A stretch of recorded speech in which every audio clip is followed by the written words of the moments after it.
Ibinunyag ng dating aktres na si Marjorie Barreto na na-confine siya sa ospital kamakailan lang. Wala siyang binanggit kung ano ang naging dahilan, pero ibinandera niya sa kanyang Instagram post ang ilang litrato habang nakarete siya sa kama at may mga nakakabit pa sa kanyang ulo. Makikita rin na binantayan siya ng kanyang mga anak habang nasa ospital. Present sa pictures sina Danny, Julia, Claudia and Leon, OT na rin ang boyfriend ni Julia na si Gerald Anderson at ang mister ni Danny na si Xavi Panlilio. Ayon kay Marjorie, nanatili siya sa ospital sa huling linggo ng Agosto at inamin din na nakaramdam siya ng takot sa nangyari sa kanya. Just as I thought August was about to end quietly, I had to spend the last week of the month in fear and found myself asking myself so many whys, wika niya sa post. Patuloy niya, health is truly wealth. Nothing else matters more than that. Feeling bad, I terrified my kids for a while. Moms really don't have the right to get sick. Single moms have to stay in their best form always, caption pa niya. Naikwento ni Marjorie na pinayuhan siya ng doktor na kailangan niyang magkaroon ng healthier lifestyle, at subukang iwasan ang stress. Nilinaw rin ng dating aktres na mas okay na ang pakiramdam niya ngayon. I'm good now. Much better. Not 100% yet but definitely a wake-up call for all of us in the family. I need to surrender to God's will and lots of prayers that this doesn't happen to me again, pahayag niya.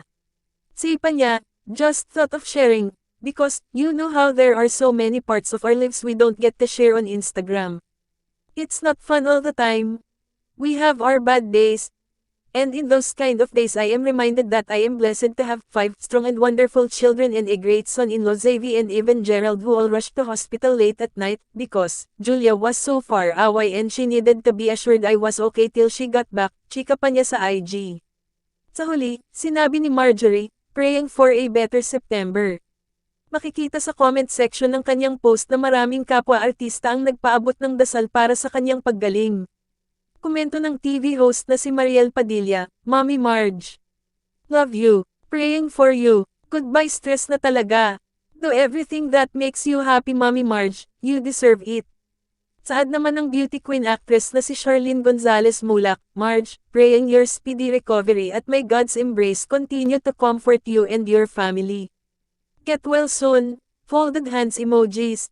Komento ng comedian actress na si Melay Cantiveros, praying for you Ma'am Marge, red heart emojis, take care and get well soon, and fast recovery. Marami nagmamahal sa iyo Ma'am Marge, red heart emoji.